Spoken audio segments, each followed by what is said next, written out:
Los seres humanos somos emocionales por naturaleza, y como tales, según las circunstancias, experimentamos diversas emociones y las interpretamos de manera consciente o inconsciente gracias a nuestra cognición, es decir, a nuestra capacidad para percibir y conocer lo que nos rodea. La interpretación que damos a las emociones está íntimamente ligada a la manera en que funciona nuestro cerebro. Así pues, si somos capaces de modular nuestras emociones y de sobreponernos al dolor mientras pasamos por alguna situación adversa, nuestro cerebro presenta una menor actividad en la amígdala y mayor actividad en la porción media de la corteza prefrontal, lo que no ocurre si nos dejamos llevar por nuestras emociones. Además de interpretar las emociones de manera cognitiva, manifestamos nuestro sentir ante ellas mediante distintas expresiones corporales, tonos de voz, gestos y actitudes. Todos los seres humanos tenemos emociones y sentimientos. Son como estados de ánimo o la manera en que reaccionamos cuando algo nos ocurre. Son cosas distintas que experimentamos de acuerdo al momento. Las emociones son repentinas, como cuando nos asustamos, mientras que los sentimientos son más duraderos, como cuando nos enamoramos. A todos nos puede pasar que algo nos haga sentir alegres, felices o tristes, o también que nos haga sentir mariposas en el estómago. Pero realmente esas son solo nuestras opiniones. Veamos qué dicen los estudiosos de las emociones al respecto. Si la actividad del cerebro nos puede dar luz a entender cómo se generan las emociones en el ser humano, la manera en la que se ha hecho esto en el laboratorio es utilizando modelos animales.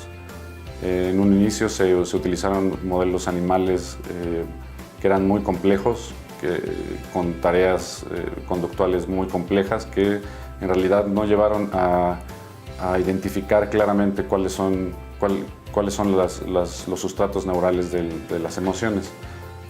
No fue sino hasta probablemente los 70s o los 80s cuando se empezó a utilizar el condicionamiento al miedo pavloviano que se lograron identificar estructuras que son necesarias y suficientes para generar estas respuestas fisiológicas inconscientes, involuntarias.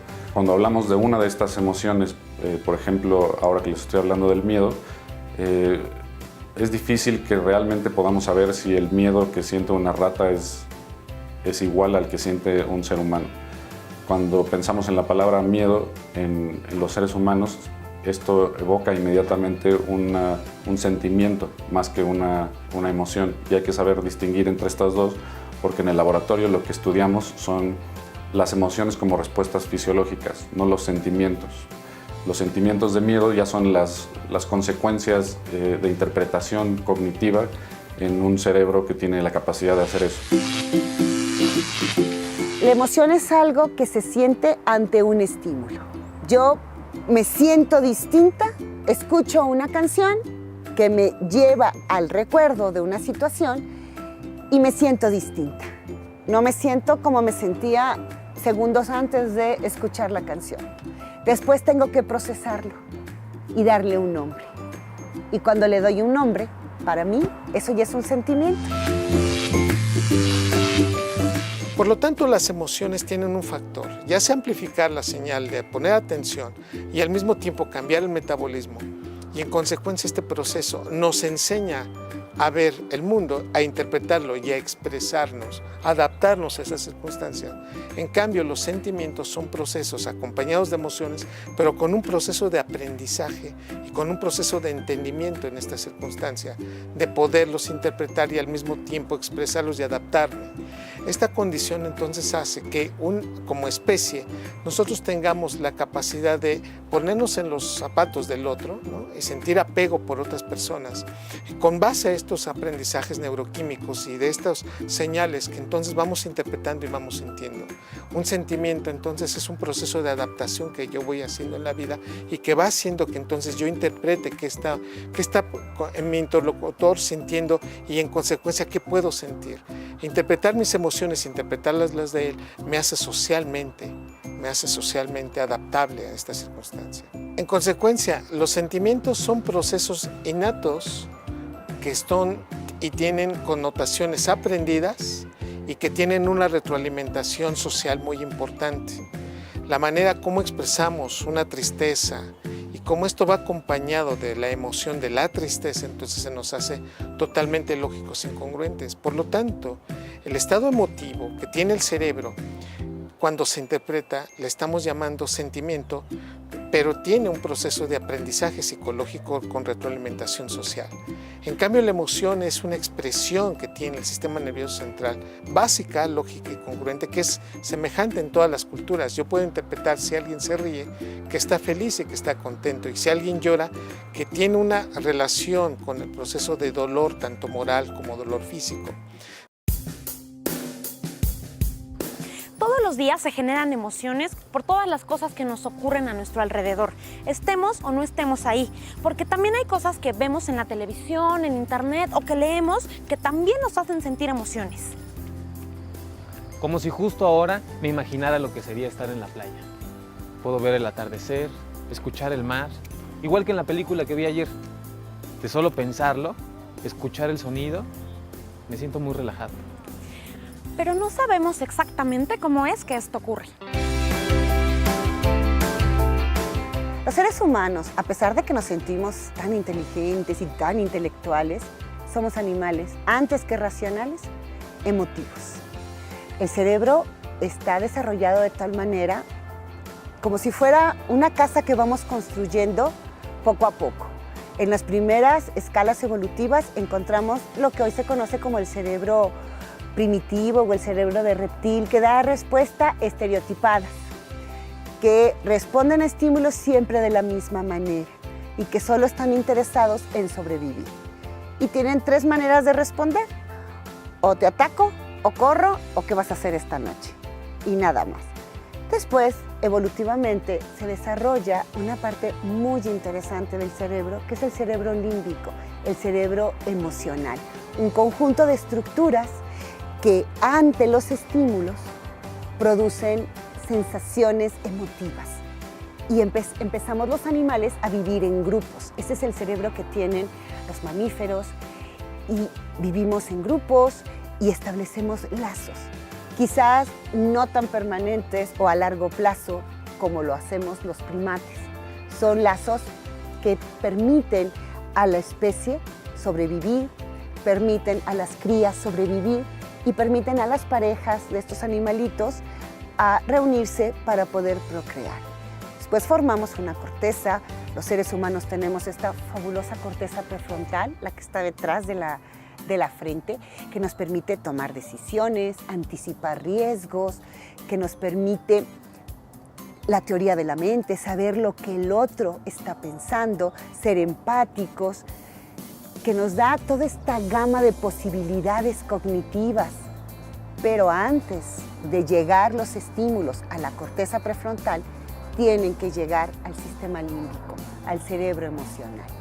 Cualquier cosa que sucede, pasa el estímulo hacia el cerebro límbico y ahí lo envolvemos de una emoción que cuando llega a la corteza está transformado el estímulo dependiendo de la emoción que nos causó. Todas las relaciones entre las neuronas están de alguna forma mediadas por los neurotransmisores. Se dice que cuando la distancia entre dos neuronas que están ubicadas en estas redes neuronales, tendremos que recordar un poquito que las neuronas tienen un cuerpo, tienen dendritas que entran en contacto y tienen un axón por donde viaja o el estímulo o la respuesta, dependiendo del tipo de neurona que sea. Y las neuronas, para poder hacer su trabajo, y su trabajo es dar de alta lo que sucede y dar respuesta ante lo que sucede, ya sea del medio externo o del medio interno, incluso del medio cognitivo, de lo que pensamos, necesitan conectarse entre ellas y formar redes neuronales. Y se dice que cuando la distancia entre las neuronas es muy cercana, entonces el impulso viaja de una neurona a otra a través de una descarga eléctrica. Pero cuando la distancia es un poquito mayor a 20 nanómetros, entonces ya no hay manera de que brinque este estímulo eléctrico y lo que necesitan es una sustancia química que sea la mediadora y son los neurotransmisores.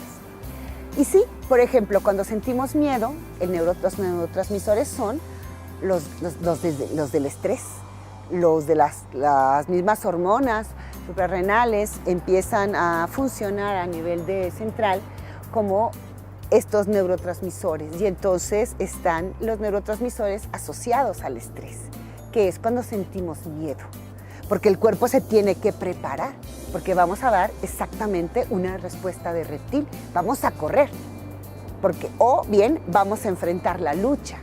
Entonces hay sustancia que va a estar mediando y va a dar estas respuestas, aumenta la frecuencia cardíaca, la sangre va hacia los miembros inferiores, nos preparamos para correr, se activa el metabolismo de la glucosa para tener energía. Cuando tenemos esta sensación de miedo o la sensación de enojo, por eso cuando nos enojamos de a de veras, nos cansamos, porque nos sometemos a un estado de estrés. También cuando lloramos, nos cansamos. También la tristeza tiene estos neurotransmisores, por ejemplo, hay una disminución en la serotonina cuando estamos tristes. Y también las neuronas y las redes neuronales se empiezan a intonizar con la emoción dependiendo de los neurotransmisores. Y cuando estamos contentos, cuando estamos enamorados, cuando nos sentimos felices, están funcionando en mayor cantidad la dopamina y las endorfinas que nos dan, y la serotonina, que nos dan esta sensación de bienestar y de felicidad. Quizás lo que hace diferente en cada uno es qué tipo de estímulos te produce eso. Pero hay mediadores bioquímicos en el cerebro que acompañan a estas sensaciones que llamamos emociones y que son respuesta a las cosas o que pasan afuera de nosotros o que pasan dentro de nosotros. Incluso hoy se sabe que un buen pensamiento, recordar cosas que nos hicieron felices, nos lleva también a liberar de nuevo los neurotransmisores asociados a ese recuerdo. Igual si el recuerdo es de tristeza. Hay dos estructuras en el cerebro que son las amígdalas cerebrales que participan en la memoria, pero participan liberando los neurotransmisores asociados a la emoción. Y entonces quizás ya podamos entender por qué una canción es capaz de llevarnos a la tristeza o a la alegría. Y hay canciones que escuchas que si no cambias rápidamente la estación del radio, ya sabes que te la vas a pasar melancólico un buen rato y suspirando. Hay mediadores bioquímicos para las respuestas emocionales. Las emociones tienen una característica neuroquímica muy importante. Las emociones amplifican señales emotivas, y si lo vemos a nivel del sistema nervioso central, las emociones vienen derivadas de un proceso directamente proporcional a la liberación de dos neurotransmisores básicos. Estos son la noradrenalina y es la dopamina. Dos sustancias cuya tasa de liberación es muy rápida y es elevada, cuya vida media es menos de 7 segundos y que en forma directamente proporcional a más dopamina la emoción es más fuerte. Y en consecuencia la dopamina utiliza dos tipos de receptores de una manera muy característica. Por un lado, cuando se une a los receptores D1 y D5, activa a las neuronas. Es, por lo tanto, la dopamina un neurotransmisor excitador y de esta manera hace que se activen ciertas redes neuronales. Pero por otro lado, activa a los receptores D2, D3 o D4, que son inhibidores. Ningún otro neurotransmisor tiene esta particularidad en el cerebro: excitar a un grupo de neuronas y por otro lado inhibir. Y lo interesante es que el mismo neurotransmisor activa a las redes neuronales que procesan en una fracción de segundos activación y por lo tanto generan ya sea una emoción positiva, gusto, risa, o pueden ser emociones negativas, enojo, ascos, y por lo tanto, entre más emoción se libera, entre más emoción se siente, más dopamina se está liberando y paradójicamente nos quita la parte más inteligente del cerebro, que es la corteza prefrontal. Entonces, una de las características terribles, increíbles que tiene el cerebro es que entre más emocionado está, menos inteligente es, más emotivo se encuentra y la toma de decisiones prácticamente se convierte en un factor de definir lo que queremos hacer en función de la emoción que tenemos. La decisión entonces está tomada con emoción, no con inteligencia. En esta circunstancia también una persona que empieza a gritar y empieza a aventar cosas y está totalmente irritado, también la tasa de liberación de noradrenalina y de dopamina es tan grande que sentimos la capacidad de sentirnos autosuficientes y totalmente realizados para poderle decir a cualquier persona, no te quiero y además no quiero volver a verte.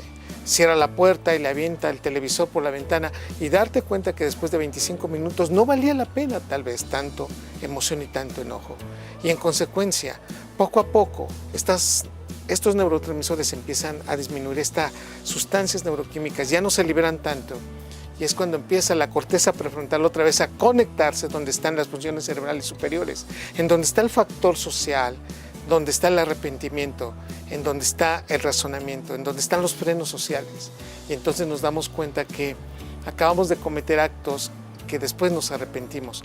Y es entonces que aparece la sensación de sentir arrepentimiento, sentir culpa, sentir vergüenza, esta parte del cerebro que es la que se fue en presencia de dopamina.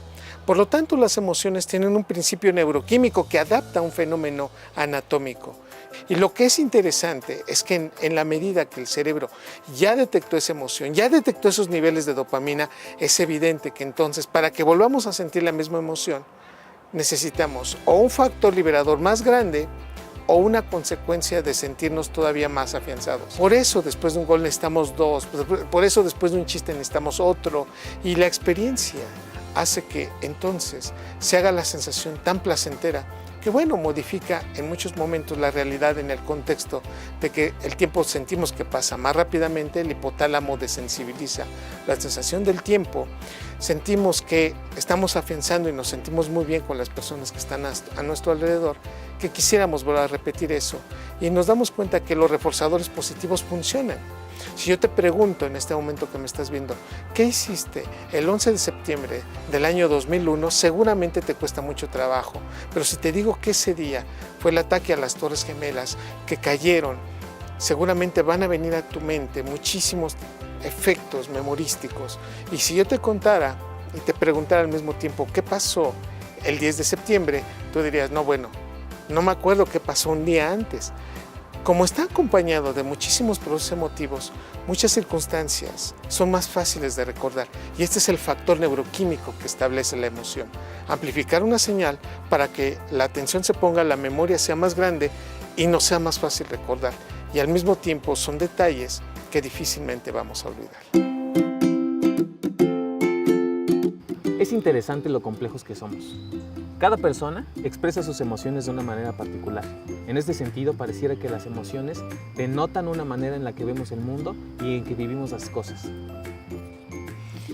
Pero no creo que solo muestren lo que sentimos. También nos deben ayudar a saber cómo sienten los demás y así decidir si ser empáticos o salir corriendo de ahí. ¿Y para qué nos sirven las emociones? Pues para darle dimensión a la vida, para querer a la gente, para entusiasmarte, para sentir pasión. Las emociones nos sirven para que el mundo tenga color y tengamos algo que extrañar en el momento que se termine nuestra existencia y podamos ver con nostalgia hacia atrás. Las emociones han sido divididas en primarias y secundarias, pero en realidad las emociones, cuando las sentimos, están combinadas entre ellas.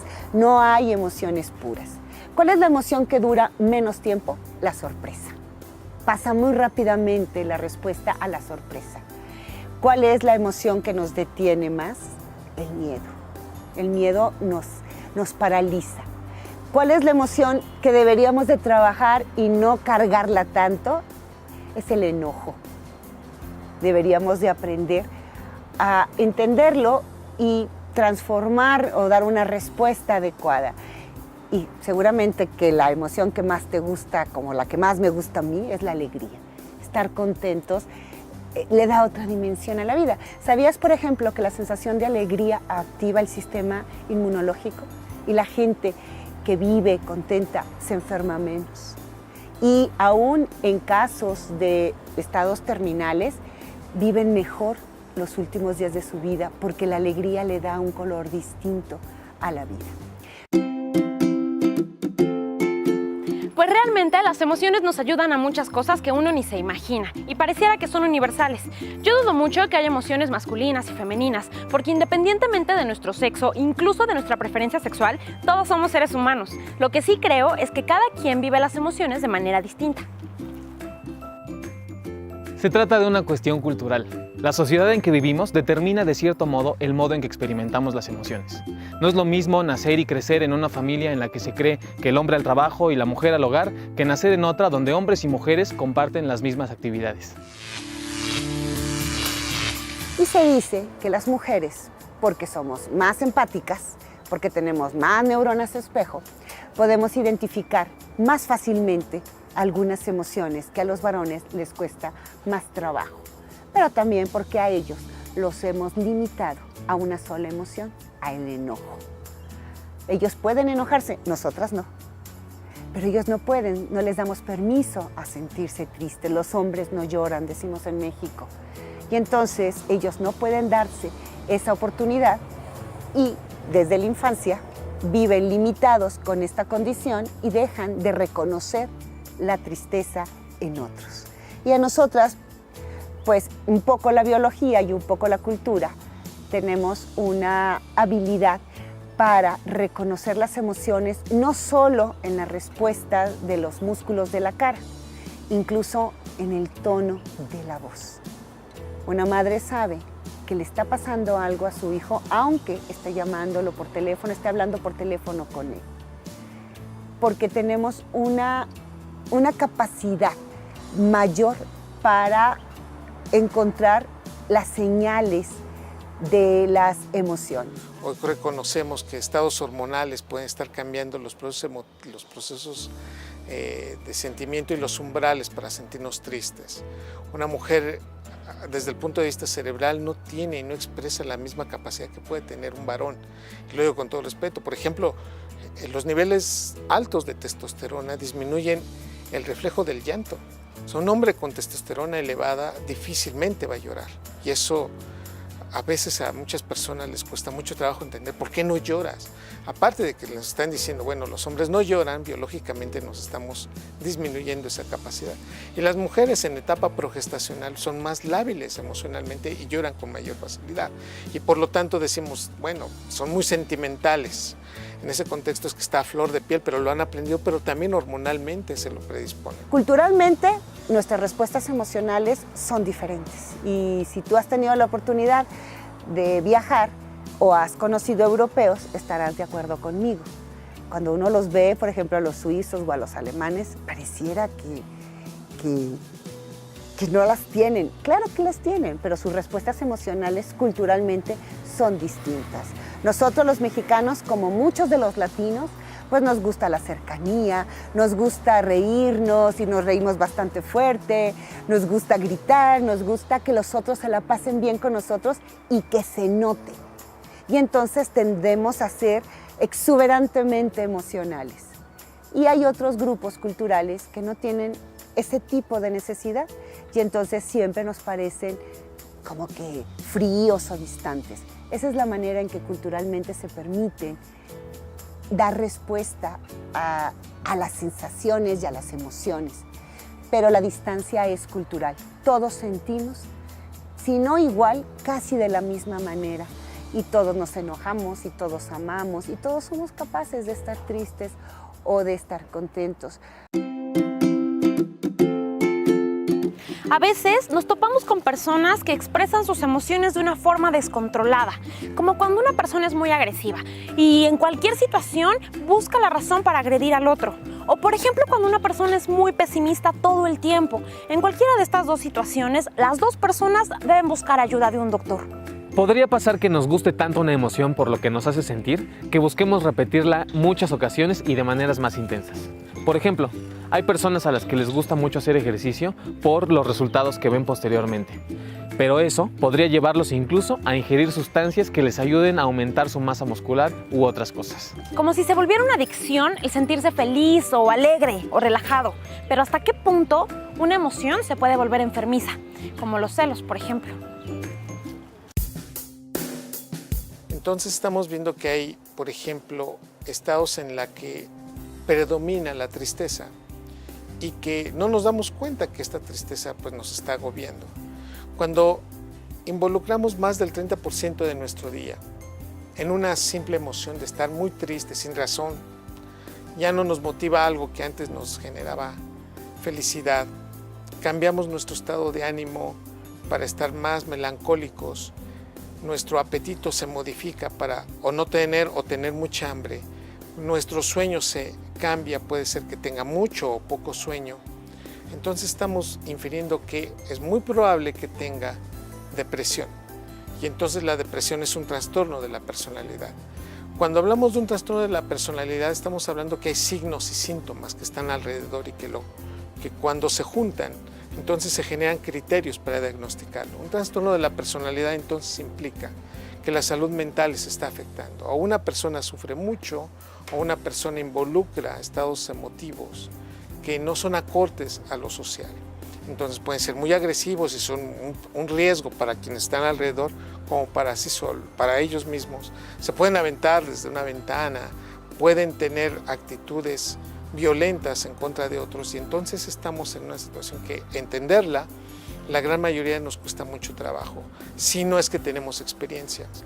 Y ya cuando se piensa en, pues, agredirnos o agredir a otras personas es cuando nos damos cuenta que ya están en ese criterio, incluso de tomar medicamentos o incluso de hospitalizarse. Son personas que normalmente entonces ya para ellos, pues, el proceso de sentirse con mucho dolor moral, que también se puede asociar a dolores físicos, se acompaña todos los días y es cuando nos damos cuenta que no se puede vivir así. Cualquier ser humano que tenga un buen estado de salud mental disfruta de lo que hace. Al menos tiene paz para poder meditar y decir, estoy fluyendo con mis ideas y disfruto los momentos que estoy pasando. Cuando uno rompe con esto, cuando ya no sé qué estoy haciendo, cuando me duele vivir, cuando me acompaña una tristeza constante, entonces estamos hablando que seguramente tenemos algún trastorno de la personalidad. Cuando vivo en una constante necesidad de estar peleando o de que algo me falta para sentirme completo y eso es tomar una conducta de alto riesgo, entonces estoy más cerca de un trastorno de la personalidad. Entonces estos trastornos se acompañan de muchas emociones y sensaciones que muchas veces lo que está acompañando el cerebro es cumplirlo para sentirse mejor. Por lo tanto, ante esta circunstancia, un trastorno de la personalidad siempre debe ser atendido por un profesional, entiéndase un psicólogo y un psiquiatra que juntos tienen que trabajar para, primero, identificar los detonantes y segundo, hacer partícipe consciente de estas emociones para que una persona diga, no quiero volver a pasarlo o estoy detectando que me está volviendo a atrapar esta circunstancia y tomar medicamentos puede ser una opción para sentirse mejor. No todos los trastornos de la personalidad necesitan un medicamento, así como todos los medicamentos son para todos los trastornos de personalidad. Por ejemplo, los fenómenos de adicción a algunos fármacos se sienten muy tranquilos y muy motivados a conseguir la droga y cuando la consumen sienten tanta paz que entonces nos damos cuenta. Es una emoción positiva, pero atrás de ello ha habido una circunstancia patológica para poder conseguir la droga, para consumirla y para tranquilizarse, ¿no? Hoy nos damos cuenta que este proceso pues, es el común denominador de la gran mayoría de las drogas, como puede ser la cocaína o la heroína, en donde se tranquilizan y cambia la percepción del tiempo y se sienten más tranquilos. Pero pueden estar acompañados de emociones negativas también, ¿no? El llanto, la perturbación de estar dormidos y después despertar y sentir que algo malo va a pasar, ¿no? Como en las conductas de ansiedad o los trastornos de ansiedad o los miedos desproporcionados o las fobias, son circunstancias en donde la liberación de algunos neurotransmisores están cambiando y que pues, nos damos cuenta que la disminución de serotonina es un común denominador y que tenemos que tomar medicamentos para recuperar la serotonina, pero que también la dopamina entonces se empieza a incrementar y entonces nos lleva a grados de ansiedad, entonces tendríamos que tomar ansiolíticos para disminuir este proceso. Sí tenemos que decir que todos estos tratamientos deben de ir poco a poco graduándose y que deben circunscribirse a caso por caso, por eso son casuísticos.